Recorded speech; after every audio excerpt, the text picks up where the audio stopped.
poets, by which I mean all artists, are finally the only people who know the truth about us. James Baldwin. The truth is that on the day the YBCA 100 list was announced, I wasn't even in California or on this stolen land. I was on Mauna Kea, standing alongside hundreds of Hawaiians native to their own stolen nation, protecting their ancestor of a mountain the way we indigenous people worldwide have always done. On the evening news, they say we have 12 years left before this earth excavates her body from the tomb we have built around her. Reminds us that the world we have spent centuries raping and robbing is preparing to destroy us. I say us with a tired tongue, with my Sāmoan ancestors' dreams stuffed in the back seat of my exhaustion. With my community's voice reminding me that I deserve to rest too. My own bed doesn't feel the same anymore. What is rest when in the last 2 months we have lost both Botham Jean and Atiana Jefferson in their own homes?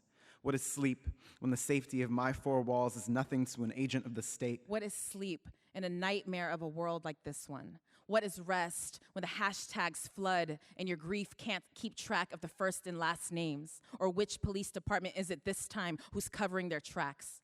What is rest to any one of us who can't make it through the night without thinking of the border, the one lining the southern part of this country and the one dividing it? What is rest when none of us have the heart it takes to look our incarcerated people in the eye and tell them that the for-profit prison they're locked in is the best idea we have right now of justice? When I ask my father if he wants to watch the presidential debates with me, he says, that is none of my business. Says, this is your country, not mine. I say, but you live here. And he laughs. I say, but I live here, and he laughs again, bitterness in his eyes and bile in the back of his throat. What is rest to the child that has spent the last few years watching his country betray his parents over and over again? What is rest to the daughter who can't stop remembering how colonization has changed Oceania forever? My severed U.S.-occupied island nation of Samoa, the military who seized our harbors, the recruiters who continue to seize my people. What is rest to the writer who can't stop remembering? What is rest to the artist who can't think of anything else but to tell the entire truth until it's here? I wrote my first poem because my fingers itched to create something, to talk about the things my tongue couldn't manage. I wrote my first poem at my desk during my first year of college 13 years ago, and I haven't stopped because I can't. When I write, I dig fingernails into cracks until they bleed and tear open a fountain of truth that burns. When I write, all of us are free. I melt away the prison bars, guns, and badges, and suddenly we need each other more than we need a president. We need to protect each other more than we need the police. I write because I must. I write because poetry is my favorite chaos. Is becoming both the phoenix and the ash. Is becoming the fire in a world that has focused itself on burning around you. I write because I have learned that art is the soul of our communities. That it is artists who are changing culture, hearts, and minds faster than we can change the Constitution, policies, and laws. How I have yet to see Congress budge when it comes to free health care.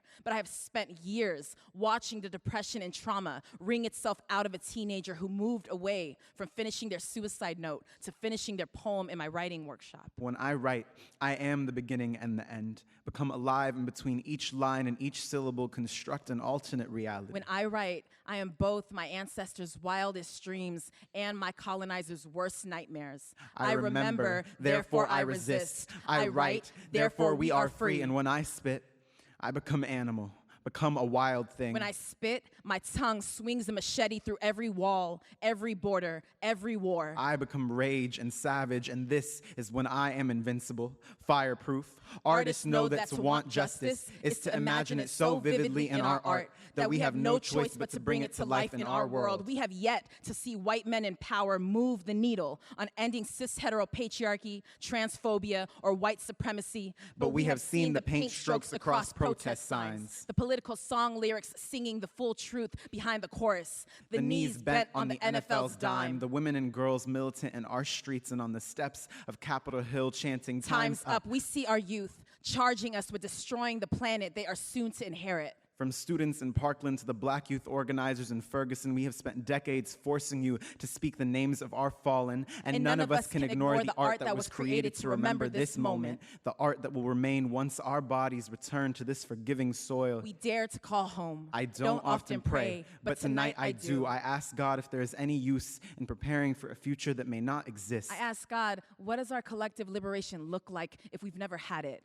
And he laughs. I ask God if there is any use in writing for a future that may not exist. I ask God, how will I know what justice looks like when it arrives? What if I'm not alive to see it?